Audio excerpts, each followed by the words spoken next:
निवासियों को संदिग्ध श्रेणी में डाल करके उसको अपमानित करने का काम कर रहे हों। सरकार का इस तरीके से भ्रष्टाचार का बढ़ावा देने के लिए को शांत क्षेत्र को अशांत करने का एक षड्यंत्र इस बिल के माध्यम से सरकार करने जा रही है। ये बिल केवल और केवल इसलिए लाया गया है कि गुजरात की अंदर बिल है, काका जी का बाड़ा है क्या जो बढ़ा दोगे, चाहे जैसे बढ़ा दोगे, हम आ जाएंगे 2028 में और इस बिल को वापस खत्म करेंगे। कांग्रेस भाईचारे में विश्वास करती है, इस तरीके से जमीनों की खरीद फरोख्त और अपने वोटों की फसल काटने के लिए भाई को भाई से लड़ाने में विश्वास नहीं करती है। जिनको लेना 2.5 साल ही है, मुश्किल से जो करना है कर लो।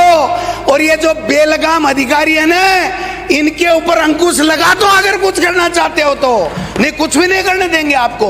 एक धार्मिक उन्माद फैला करके, ऐसे बिल ला करके, एक माहौल बना करके, बहुसंख्यक वोटों को अपनी तरफ करके सरकार में काबिज रहना है, ये इनके प्रकार है। एक तरीके से जमीन जायदाद की नजर सरकार की हो तो इससे बड़ा कोई दुर्भाग्य कोई हो नहीं सकता प्रदेश का, कि सरकार ये चाहे कि कौन जमीन बेचेगा, कौन जमीन खरीदेगा, कहाँ की जमीन कीमती है, कहाँ मुझे इसको क्षेत्र घोषित करना है और डिस्टर्ब एरिया घोषित करना है, किस अधिकारी को वहां लगाना है, कौन अधिकारी उसकी कीमत तय करेगा, बेचेगा नहीं बेचेगा, खरीदेगा नहीं खरीदेगा, इसकी अनुमति देंगे। ये सारे के सारे अधिकार जो हमें संविधान से हमें हर नागरिक को प्राप्त हुए हैं, उनके ऊपर सरकार का नियंत्रण करना और सरकार का इस तरीके से भ्रष्टाचार का बढ़ावा देने के लिए को शांत क्षेत्र को अशांत करने का एक षड्यंत्र इस बिल के माध्यम से सरकार करने जा रही है। धारा 3 क्या कहती है? अपनी मर्जी से डिस्टर्ब एरिया निर्धारित करेगी, कोई कुछ नहीं, जो सरकार को लगेगा। एक समुदाय विशेष, कौन सा समुदाय? आप इस बिल में किया क्या एक जगह 90% माइनॉरिटी के लोग रहते हैं, एक ऐसा मोहल्ला है जिसमें 98% हिंदू कम्युनिटी के लोग रहते हैं, क्या वो माइनॉरिटी वाला ही होगा या हिंदू वाला होगा या नहीं होगा? कम से कम किसी समुदाय विशेष को आप इंगित करना चाहते हैं, आपकी मंशा क्या है?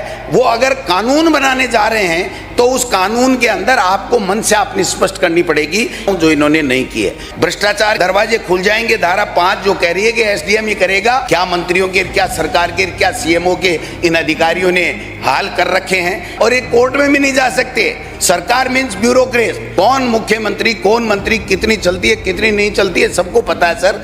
समुदाय विशेष को टारगेट करके एक एरिया यहाँ डिस्टर्बेंस लाना चाहते हैं। सरकार का फैसला इस कानून में ये कर दिया कि अंतिम होगा। सरकार संपत्तियों का रजिस्ट्रेशन भी अनिवार्य कर दिया, किसी के पास पट्टा है किसी के पास नहीं है, किसी ने रजिस्ट्रेशन कराया नहीं कराया। गुजरात से पर्ची आई दिल्ली होते हुए, ये हमारे संवैधानिक जो अधिकार हैं उसको चुनौती दी गई है। माननीय सभापति महोदय, अनुच्छेद 19(1) अशांत क्षेत्र के नाम से विशेष समुदाय विशेष को करके